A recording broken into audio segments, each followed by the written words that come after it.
35 by elections میں سے 30 by election Tehreek Insaf جیتی. یہ جو ابھی جامپور میں الیکشن ہوا، وہ علاقہ جدھر دیہاتی لوگ دیہاتوں میں رہتے ہیں، ان کو پورا ڈرایا گیا. پوری طرح ایجنسیز نے زور لگایا، پوری طرح انہوں نے، انتظامیہ نے خوف کی فضا بنائی، ڈرایا دھمکایا. تو جائے پوچھے ذرا جامپور میں ہوا کیا. ساری پارٹیز کے ووٹ ان سے اکیلی محسن لغاری تحریک انصاف کے کینڈیڈیٹ کی زیادہ ووٹس تھی. جو جنرل الیکشن میں ووٹ پڑی اس سے بھی زیادہ پڑ گئی. اس سے اور زیادہ خوف زدہ تھے، اور انہوں نے پوری کوشش کی کہ کسی طرح جو آئین کے اندر 90 دن کا الیکشن کا لکھا ہوا ہے کہ جیسے ہی پروونشل اسمبلیز ڈیزالو ہونی تھی تو 90 دن کے اندر الیکشن ہونا تھا. گورنرز ان کے، انہوں نے نہیں الیکشن کی ڈیٹ دی. الیکشن کمیشن، اس نے نہیں ڈیٹ دی. آخر میں سپریم کورٹ نے پھر اس کے اوپر ایکشن لیا، اور آج ساری قوم سپریم کورٹ کا شکر گزار ہے کہ آپ نے اس ملک کے آئین کی حفاظت کی، اور آپ نے ملک کو الیکشن کی طرف لگایا جو ایک ہی طریقہ ہے. اگر پاکستان کو اس دلدل سے نکالنا ہے، ایک ہی طریقہ ہے الیکشنز، جو میں پھر سے 11 مہینے سے لگا ہوا ہوں کہنے ہیں کہ اس کے علاوہ جو بھی آپ کچھ کریں گے مزید دلدل میں پھنستا جائے گا ہمارا ملک. اور آج حالات کیا ہیں؟ آج اگر پاکستان کے آپ حالات دیکھیں تو دشمن بھی ملک سے وہ نہ کرے جو ان ساری جماعتوں نے مل کے کیا. صرف ان کا مقصد تھا کہ ان کو جو کرپشن کے کیسز تھے ان کے اوپر وہ معاف کروانے تھے. آتے ساتھ ہی اپنے کرپشن کے کیسز معاف کروا لیے. 1100 ارب روپیہ، 1100 ارب روپے کے کرپشن کے کیسز معاف کروا لیے. میں پھر سے آپ کو بتاؤں کہ ہمارے 3.5 سال میں 480 ارب روپیہ نیب نے ریکور کیا تھا. پاکستان کی تاریخ میں سب سے زیادہ پیسہ نیب نے ہمارے دور میں ریکور کیا تھا، 480 ارب روپیہ. 1100 ارب روپیہ اور ریکور ہونا تھا. انہوں نے اسمبلی میں آئے اور صرف پہلے آتے ساتھ ہی کام کیا، اس کی نیب کے قانون چینج کیا، امینڈ کیا، نیب کو ختم کیا. صرف اب نیب کا کام رہ گیا کہ انتقامی کارروائی اپوزیشن پہ کرے. اور نیب اب کوئی وہ جو پیسہ، جو اتنا پیسہ اس ملک کا چوری ہو واپس آنا تھا، وہ انہوں نے ہضم کر لیا. لیکن انہوں نے جو ملک کے ساتھ کیا ہے، اور اسی لیے یہ سب الیکشن سے ڈر رہے ہیں. پاکستان کی تاریخ کی سب سے زیادہ مہنگائی، یاد رکھیں انہوں نے 2 دفعہ مہنگائی مارچ ہمارے خلاف کی تھی. آج پاکستان کی تاریخ کی سب سے زیادہ مہنگائی ہے. جو ہم چھوڑ کے گئے تھے پچھلی اپریل میں، اس کے مقابلے میں جو آج انہوں نے جو پاکستان سے کیا ہے، میں پھر سے کہتا ہوں یہ کوئی دشمن بھی نہیں کر سکتا تھا اس ملک کے ساتھ. سب سے زیادہ پہلے میں مہنگائی کے اوپر میں اس لیے یاد کرانا چاہتا ہوں کہ گھروں کے اندر ہماری مائیں بہنیں وہ سب دیکھ رہی ہیں کہ کیا ہو رہا ہے. ان کو پتہ ہے کہ جو کھانے، بنیادی چیزوں کی میں بات کر رہا ہوں، میں تو اور گاڑیوں کی اور بڑی چیزوں کی بات نہیں کر رہا جو ایئر لائن ٹکٹ مہنگے ہوئے. میں تو بات کر رہا ہوں جو عام گھر کے اندر آج چیزیں استعمال ہوتی ہیں، اس میں جو مہنگائی آئی ہے، یہ اس ملک کی تاریخ میں نہیں آئی. یہ ذرا موٹی موٹی چیز ہے کہ ایک عام گھر کے اندر اپنے اگر فیملی ہے، میرے بچے ہیں، تو میں کیا، مجھے انڈے چاہیے. 135 سے انڈوں کی قیمت گئی ہے 246. دودھ، اب دودھ استعمال ہوتا ہے. دودھ ایک ایسی چیز ہے جو کہ بچوں کے لیے استعمال کرنا چاہیے. دودھ کے اندر جب سے یہ آئے ہیں اس کا گیا ہے 116 سے 116 روپے لیٹر سے کیا ہے 156 روپے لیٹر۔ اب یاد رکھیں کہ ایک عام گھرانہ جس کی تنخواہ ہے 30,000 سے لاکھ روپیہ مہینہ، اب ان کے اندر سوچیں کہ یہ جو قیمتیں میں بتا رہا ہوں کہ یہ وہ چیزیں جو استعمال کرتے ہیں۔ آٹا، 20 kg کا آٹا ہمارے دور میں 1162 روپے، آج گیا 1705 روپے۔ چکن، وہ جو کبھی عام آدمی اچھے دنوں کے اندر اگر وہ گوشت کھانا چاہیں تو وہ چکن کھاتے ہیں، وہ 280 روپے سے گیا ہے 460 روپے۔ پھر گاڑی استعمال کرنی پڑتی ہے، پٹرول 150 روپے لیٹر سے گیا ہے 268 روپیہ۔ 150 روپے لیٹر سے گیا ہے پٹرول 268 روپے۔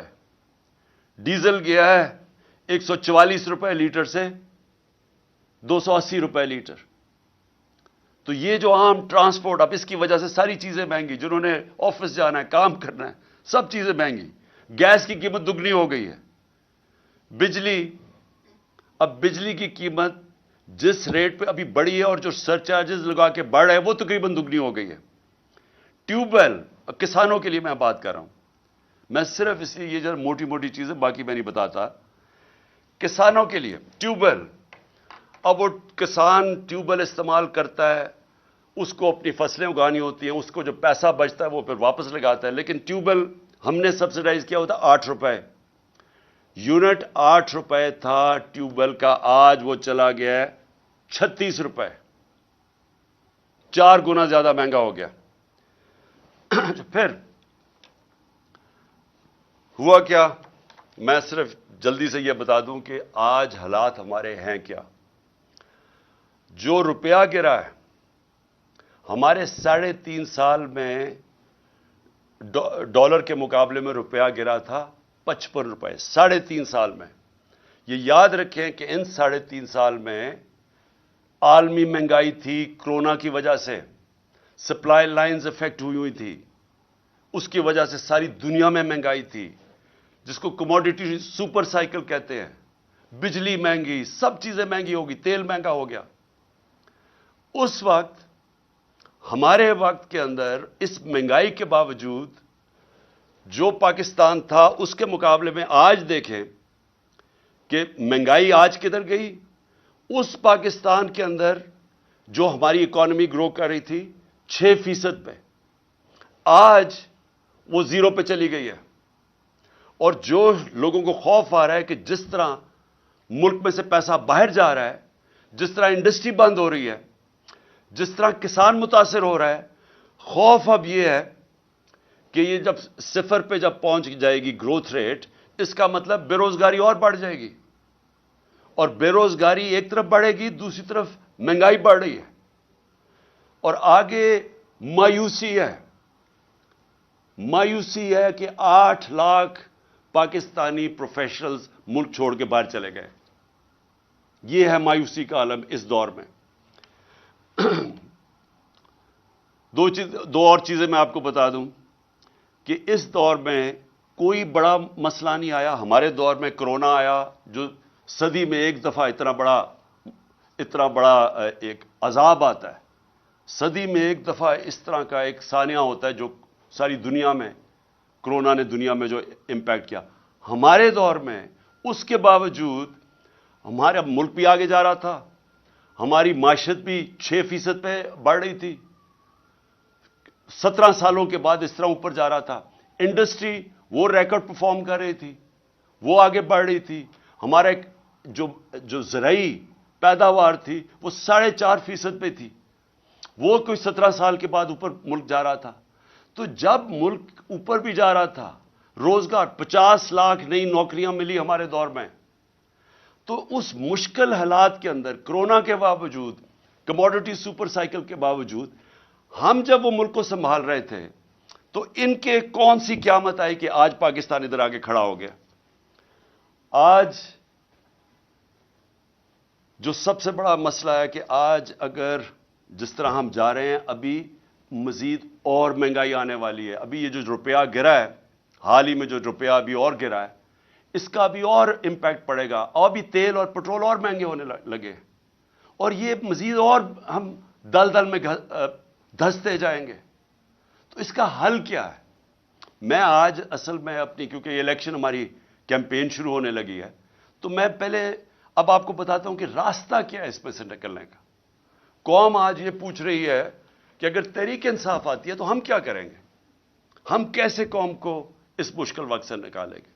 سب سے پہلے جب تک اس ملک کے اندر ایک گورنمنٹ نہیں آتی جو ایک پبلک مینڈیٹ لے کے آئے، جو پبلک کی ووٹ سے آئے، جو پبلک جس پہ اعتماد کرے.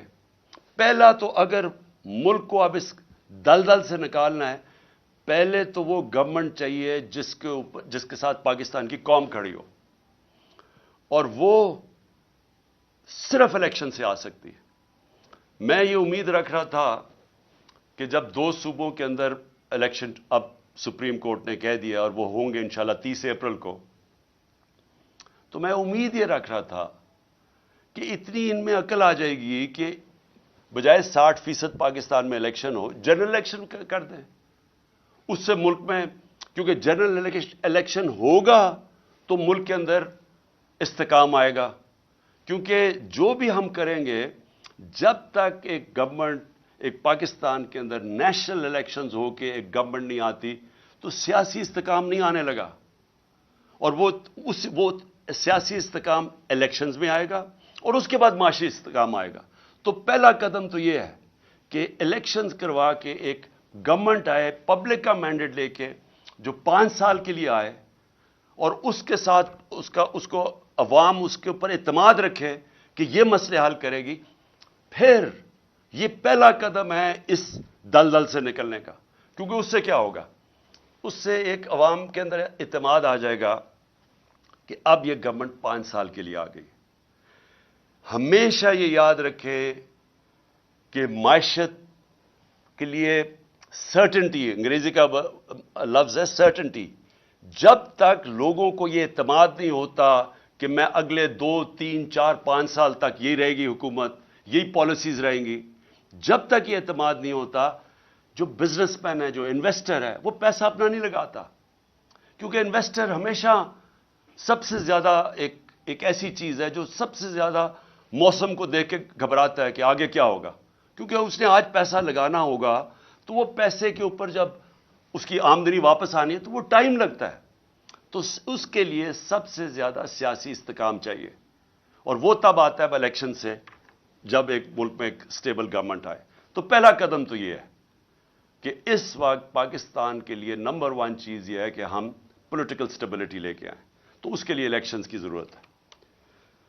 دوسری چیز، اب میں آپ کو بتا رہا ہوں کہ ہم نے اس میں سے نکلنا کیسے ہے. یہ جدھر ہم پہنچ گئے ہیں، جدھر یہ امپورٹڈ حکومت نے اس ملک کو آج پہنچا دیا ہے، اپنے تو پیسے انہوں نے سارے کرپشن معاف کروا لی ہے، لیکن اب آگے تو ان کے پاس اب کوئی راستہ رہا ہی نہیں ہے. یہ تو جو بھی جب سے آئے ہیں جو باتیں کہتے رہے ہیں، وہ ملک تو مزید اور نیچے جاتا رہا. بڑا شور مچایا تھا کہ 200 سے میں نیچے لے کے جاؤں گا ڈالر کو. تو ڈالر تو آج جس طرح حالات نظر آ رہے ہیں وہ تو 300 پہ پہنچنے لگا. اور اس کے جو اثرات، پھر سے میں کہہ دوں کہ جب ڈالر، جو عام لوگوں کے میں بتا رہا ہوں کہ جب ڈالر 300 کا پہنچ جائے، یا بھی جو 280 کا پہنچ گیا تقریباً، تو اس کا مطلب سب سے بڑی چیز تیل مہنگا. تیل کا مطلب ڈیزل اور پٹرول مہنگا، پھر بجلی مہنگی. تو یہ تو پھر جو چیز آپ باہر سے لے کے آتے ہیں وہ سب چیزیں مہنگی، اور اس سے پھر ٹرانسپورٹ مہنگی. تو وہ ساری مہنگائی شروع ہوتی ہے جب آپ کا روپیہ گرتا ہے. باہر سے جو آپ چیزیں امپورٹ کرتے ہیں وہ ساری مہنگی ہو جاتی ہیں. اور جو سب سے بڑا امپیکٹ پڑتا ہے اس کا، وہ گھروں کے اوپر تب پڑتا ہے کہ جب بجلی، پٹرول، گیس سب مہنگے. دوسری چیز، دیکھیں، اس کے لیے اگر ہم نے اب پاکستان کو جو حالات اب آ گئے ہیں اور جو سارے باہر کے جو ادارے ہیں جن کو موڈیز ہے یا یہ جو فچ ہے، یہ جو فیصلہ کرتے ہیں کہ ملک کی معیشت کی حالت کیا ہے، تو وہ جو فیصلہ کرتے ہیں کہ ملک میں کتنی سکت ہے، اس کی معیشت آگے بڑھ سکتی ہے یا یہ نیچے جا رہی ہے، تو وہ سارے اداروں نے آج پاکستان کو نیچے لے گئے ہیں کہ ڈیفالٹ کرنے لگا۔ ڈیفالٹ کا مطلب کہ جو ہم نے قرضے لیے ہوئے ہیں وہ اب واپس نہیں کر سکتے، ہمارے پاس آمدنی نہیں ہے وہ قرضے واپس کرنے، کیونکہ ہماری جو معیشت ہے وہ سکڑتی جا رہی ہے۔ گروتھ ریٹ کم ہونے کا مطلب معیشت کا سکڑنا۔ آپ مسئلہ اس وقت میں پھر آپ کو پہلے سمجھا دوں کہ مسئلہ کیا پاکستان کا۔ پاکستان کا مسئلہ یہ ہے کہ جو ملک میں ڈالرز آتے ہیں وہ کم ہیں اور جو ملک سے باہر ڈالرز جاتے ہیں وہ زیادہ ہیں۔ تو اس کا مطلب کیا ہوتا ہے کہ ہمارا ڈالر کے اندر خسارہ ہو جاتا ہے، جس کو کرنٹ اکاؤنٹ ڈیفیسٹ کہتے ہیں۔ جب یہ خسارہ ہو جاتا ہے ڈالر کا تو وہ روپے کے اوپر پریشر پڑنا شروع ہو جاتا ہے اور روپیہ گرنا شروع ہو جاتا ہے۔ اور وہی جو میں نے آپ کو، جب روپیہ گرتا ہے تو ساری چیزیں مہنگی ہو جاتی ہیں، غربت بڑھ جاتی ہے ملک میں، اور ملک میں جب روپیہ آپ کا گرتا ہے تو ملک کی آمدنی گر جاتی ہے۔ تو مثلا اب 100 روپیہ ڈالر مہنگا ہو گیا، اس سے کیا ہوا؟ اس سے ہماری پاکستانی، اگر آپ کے بینک میں پیسے پڑے ہوئے ہیں روپیوں میں تو وہ 100 روپے، اگر آپ کا 300 روپیہ پڑا ہوا ہے تو اس میں سے 100 روپیہ کم ہو گیا، اس کی یعنی خریدار کی پاور کم ہوگی۔ لیکن اگر آپ نے یہ جو سارے باہر سے امپورٹڈ گورنمنٹ ہے، ان کے تو سارا پیسہ باہر پڑا ہوا ہے، ان کے تو ڈالرز میں پیسے پڑے ہیں، ان کی پراپرٹیز میں فیئر بینک اکاؤنٹ سارے ڈالرز میں ہیں، تو ان کو مزید 100 روپے کا فائدہ ہو گیا۔ تو پاکستانی غریب ہو گئے اور یہ جو باہر سے چوری کر کے پیسہ باہر لے جاتے ہیں ان کی دولت میں اضافہ ہو گیا۔ تو سب سے جو میں یہ دوسرے پوائنٹ آپ کو کہنے لگا تھا کہ سب سے امپورٹنٹ اب چیز کیا ہے اس وقت، اس مشکل جو ہم آگے دیکھ رہے ہیں، اس سے اگر ہمیں نکلنا ہے تو ایک ملک کو یونائٹ ہونا پڑے گا، ہمیں متحد ہونا پڑے گا۔ یہ جنگ اب یہ ایسی نہیں لڑی جائے گی کہ گورنمنٹ آئی اور کوئی گورنمنٹ سمجھے کہ وہ اکیلی لڑ سکتی ہے۔ عوام کو ساتھ کھڑا ہونا پڑے گا، اداروں کو ساتھ کھڑا ہونا پڑے گا، سب کو متحد ہو کے اس کا مقابلہ کرنا پڑے گا۔ اور جب بھی دنیا کے اندر کسی قوم کے اوپر مشکل وقت آتا ہے، آپ دنیا کی تاریخ دیکھ لیں، آپ اور تو اور مثال دوسری جنگ عظیم میں 2 ملک مکمل طور پہ تباہ ہو گئے، جرمنی اور جاپان، لیکن 10 سال میں پھر کھڑے ہو گئے، کیونکہ وہ قومیں تھیں، انہوں نے مل کے مقابلہ کیا، سب اکٹھے ہوئے، ادارے سب نے فیصلہ کیا کہ ہم نے پھر سے اپنے پیر پہ کھڑا ہونا ہے، اور کھڑے ہو گئے۔ جب قوم اکٹھی ہو جاتی ہے اس کے لیے کوئی چیز ناممکن نہیں ہوتی۔ قوم جب فیصلہ کر لیتی ہے کہ ہم نے اپنے پیر پہ کھڑا ہونا ہے، ایک غیرت مند ملک بننا ہے، کسی کے سامنے ہاتھ نہیں پھیلانا، جب اس میں خودداری آ جاتی ہے وہ پھر قربانیاں دیتی ہے، اور مشکل وقت سے نکلنے کے لیے ہمیشہ قربانیاں دینی پڑتی ہیں۔ اب میرا گھر ہے، قرضے چڑھ گئے، اب جب قرضے چڑھ گئے تو میں کیا کروں گا؟ میں اپنی آمدنی بڑھانے کی کوشش کروں گا، اور جب تک میری آمدنی بڑھتی میں اپنے خرچے کم کروں گا۔ اس کے علاوہ تو جب سے اللہ نے دنیا بنائی ہے اور کوئی دوسرا راستہ نہیں ہے۔ تو ہمارے سامنے بھی اب پاکستان کے سامنے یہ راستہ ہے، ہم نے اپنے خرچے کم کرنے ہیں، ہم نے ہر وہ ادارہ جو کہ پاکستان کے اوپر بوجھ بنا ہوا ہے، ہر وہ گورنمنٹ کارپوریشن جو بوجھ بنی، اب ہم نے سوچنا ہے کہ ہم کیسے ان کو ٹھیک کرنا ہے، اور اس کے لیے ہمیں وہ قدم اٹھانے پڑیں گے جو پاکستان نے اپنی تاریخ میں نہیں اٹھائے۔ ہم شارٹ کٹس لے لیتے ہیں، ہم ایڈ لے لیتے ہیں، ہم قرضے لے لیتے ہیں، اس سے کیا ہوتا ہے؟ اور جو یہ حکومت کرنے کی کوشش کر رہی ہے، ہاتھ پھیلایا ہے کہ جو کہیں سے قرضے آ جائیں، بڑا یعنی خوشیاں بنائی جاتی ہیں کہ جی وہاں سے چائنا نے $500 ملین کا قرضہ دے دیا، لیکن یہ تو کینسر کا علاج ڈسپرن سے ہو رہا ہے، کینسر تو پھیلتی جا رہی ہے۔ کینسر کا جب تک کینسر کاٹ کے نکالی نہیں جائے گی، اب یہ ملک کا علاج ہو نہیں سکتا قرضوں سے، تو اس سے کیا کرنا ہے؟ پہلے تو ہم نے اپنے خرچے کم کرنے ہیں. کئی ہماری گورنمنٹ کارپوریشن نقصان کر رہی ہیں، ان کو بالکل ریسٹرکچر کرنا ہے. ہم نے اتنی بڑی گورنمنٹس بنا دی ہیں، سوچنا ہے کہ ان کو ہم نے صحیح طرح چلانا کیسے ہے. ہم نے مثلا پینشنز ہیں، اور پینشنز اتنی زیادہ ہو گئی ہیں کہ ہمارا جو خرچہ ایک صوبے کا خرچہ ہوتا ہے، اس میں اس کا زیادہ پیسہ پینشنز پہ چلا جاتا ہے. حالانکہ دنیا میں پینشنز کے لیے پیسہ بنایا جاتا ہے. پینشنز کو سیونگ کروا کے جو لوگ پینشن دے رہے ہوتے ہیں وہ اپنی پینشن فنڈ میں کنٹریبیوٹ کرتے رہتے ہیں، وہ بڑا فنڈ بن جاتا ہے.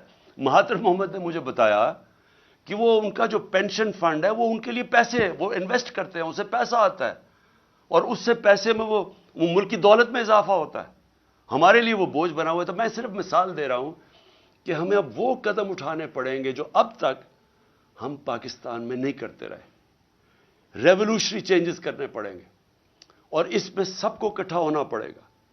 ہم سارے جو ادارے ہیں سب کو فیصلہ کرنا پڑے گا کہ اب یہ راستہ ہے ہمارا، اور ہم سب نے اس راستے پہ جانا ہے. آمدنی کیسے بڑھے گی؟ ایکسپورٹس بڑھانی پڑیں گے، یعنی اس ملک میں اب ڈالر لانے پڑیں گے. وہ کون کون سے طریقے ڈالرز لانے کے لیے؟ ایکسپورٹس. آج تک کسی نے توجہ ہی نہیں دی ایکسپورٹس کے اوپر. جو ساری دنیا میں ملک آگے بڑھے ہیں، چائنا آگے بڑھا ہے، ایسٹ ایشین ٹائیگرز آگے بڑھے ہیں، وہ ساروں نے اپنی ایکسپورٹس کے اوپر زور دیا ہے.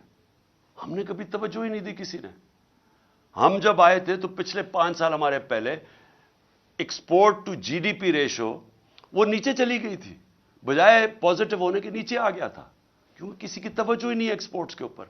تو سب سے پہلے تو دولت میں اضافہ کرنے کے لیے، اپنے ملک کی دولت اضافہ کرنے کے لیے سب کو سمجھانا پڑے گا کہ ہر چیز جو پاکستان ایکسپورٹ کر سکتا ہے، ہمارے ساری گورنمنٹ کے اداروں نے پورا مل کے ان کی مدد کرنی ہے کہ وہ ایکسپورٹ زیادہ کریں. ابھی آپ ایکسپورٹر سے، جب میں پرائم منسٹر تھا تو ان سے پوچھتا تھا تو وہ آتے ساتھ ہی بتاتے تھے کہ کتنی رکاوٹیں ہیں ان کے راستے میں، کہ ہماری گورنمنٹ کی کتنی رکاوٹیں ہیں ان کے راستے میں ایکسپورٹ کرنے کے لیے. تو پہلے تو یہ سمجھ لینا کہ جب تک ہم ایکسپورٹس کے اوپر ساری قوم مل کے انکریج نہیں کرے گی، ایکسپورٹرز کو پرائزز نہیں دیں گے، ان کو ہم ریکگنائز نہیں کریں گے، ان کو وی آئی پیز نہیں بنائیں گے، تب تک یہ ملک اب اس دلدل سے نہیں نکل سکتا. اس کے علاوہ، ایکسپورٹس کے علاوہ اور کون سی چیزیں ہیں جو ڈالر لا سکتی ہیں؟ پہلے تو سوچیں اور کون سی چیز ڈالرز ہمارا خرچہ بچا سکتی ہے.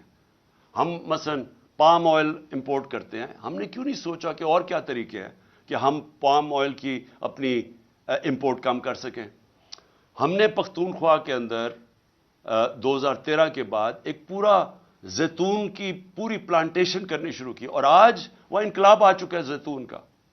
اور زیتون کے اتنے ہم نے اب وہ لگا دیے ہیں، جنگل بنا دیے ہیں کہ انشاءاللہ تھوڑی دیر کے بعد ہم زیتون ایکسپورٹ کر سکیں گے. لیکن یہ ہمیں سب پہلے چیزیں سوچنی چاہیے تھی، کیونکہ جب بھی پاکستان کا آپ آگے دیکھیں گے تو سارا وقت ہمیں سوچنا ہے کہ ڈالرز اس ملک میں کیسے آئیں گے. کون سی ایسی مثلا ٹورزم ہے. سوئٹزرلینڈ صرف ٹورزم سے 60 سے 80 ارب ڈالر کماتا ہے ٹورزم سے. ہمارا جو پہاڑی علاقہ ہے، یہ جس کو ہم ناردرن ایریاز کہتے ہیں، وہ دگنا ہے سوئٹزرلینڈ سے، اس سے زیادہ خوبصورت ہے. لیکن ہم تو کوئی پیسہ نہیں کماتے اس سے، کیونکہ ہم نے کسی نے سوچا ہی نہیں ہے. ہمارے جو اس ملک میں صاحب اقتدار، ہماری ایلیٹ، وہ ساری گرمیاں تو گزارتی ہے جا کے انگلینڈ میں اور یورپ میں چلی جاتی ہے. کسی کو پتہ ہی نہیں ہے کہ ہم کس طرح کی، اللہ نے ہمیں کس طرح کی نعمتیں دی ہوئی ہیں جو ہمارے ہیں. تو ہم نے کبھی سوچا ہی نہیں ہے اس کا.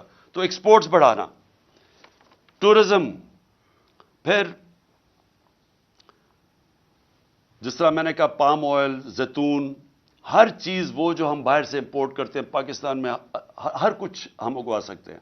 ہم نے کبھی اس کے اوپر نہیں سوچا. ہمارا سارا تقریباً کتنے 100 کلومیٹر کا ہمارا سمندر ہے، ادھر ہم سارا پام آئل اگا سکتے ہیں، کبھی کسی نے سوچا نہیں. پھر ہم کیسے، جو اصل اب چیلنج ہے میں آپ کو سنوں کہ انویسٹمنٹ لے کے آنی ہے پاکستان میں، ہم کیسے انویسٹمنٹ لا سکتے ہیں. میں آپ کو ہندوستان 6-6.5 گنا بڑا پاکستان سے ہے. پچھلے سال پاکستان میں جو انویسٹمنٹ آئی ہے 2022 میں $2 ارب. ہندوستان میں کتنی انویسٹمنٹ آئی ہے؟ $75 ارب. ہم جب تک ایک ملک میں انویسٹمنٹ ہی لے کے آئیں گے ہماری دولت کے اندر پھر بھی اضافہ نہیں ہوگا, کیونکہ انویسٹمنٹ جب ڈالرز میں آئے گی ہمارا جو ریزروز ہے ڈالر کے بڑھیں گے. ہمیں یہ مسئلہ نہیں آئے گا جو آج آیا ہوا ہے کہ ہمارے ریزروز ہی ختم ہو گئے, ڈالر ختم ہو گئے, روپیہ گر رہا ہے, مہنگائی بڑھ رہی ہے. کوئی پاکستان میں آج سرمایہ کاری کرنے کے لیے کیوں نہیں تیار؟ کیونکہ وہ ڈالر ہی خریدتے ہیں, اس کو ضرورت کیا جب روپیہ گر رہا ہے. باہر سے بھی کسی کو اعتماد نہیں ہے. تو تب جب انویسٹمنٹ جب تک پاکستان میں ہم نہیں لے کے آئیں گے صحیح معنی میں ہماری دولت میں اضافہ نہیں ہوگا.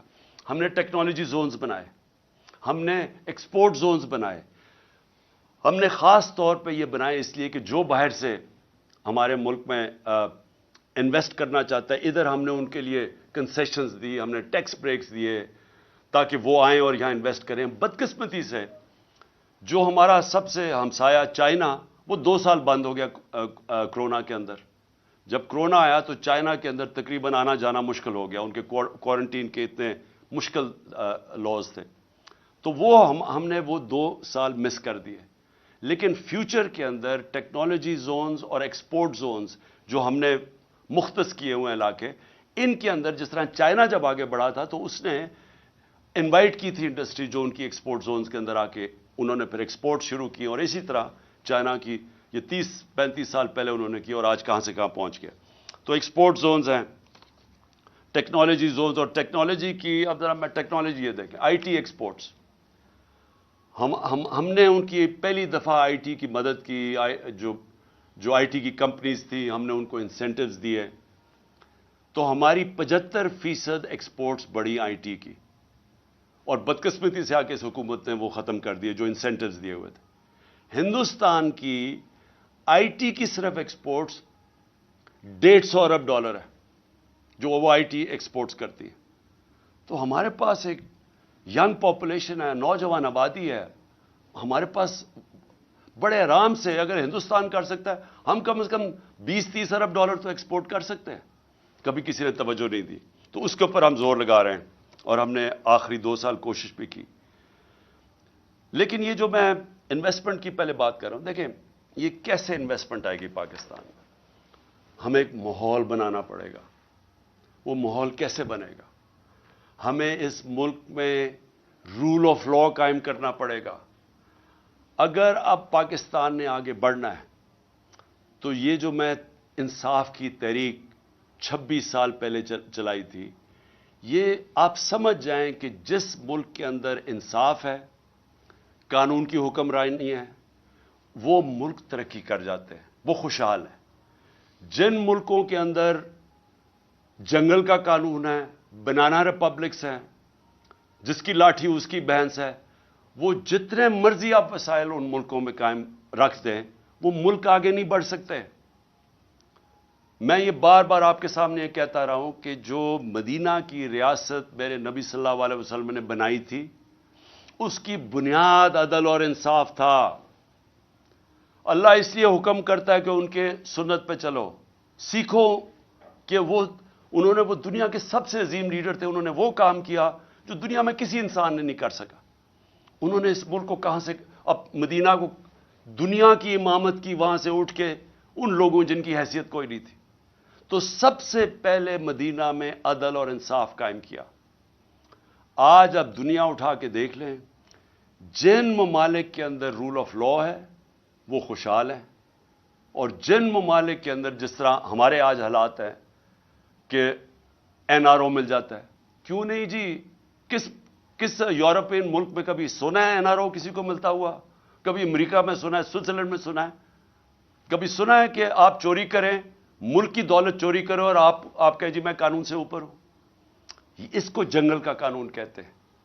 کبھی سنا ہے اپنے پاکستانی آپ کے باہر ہیں, 1 کروڑ پاکستانی باہر بیٹھا ہوا ہے, کبھی ان سے پوچھیں کہ یورپ, انگلینڈ, امریکہ, ناروے, آسٹریلیا, کبھی قبضہ گروپ کا نام سنا ہے؟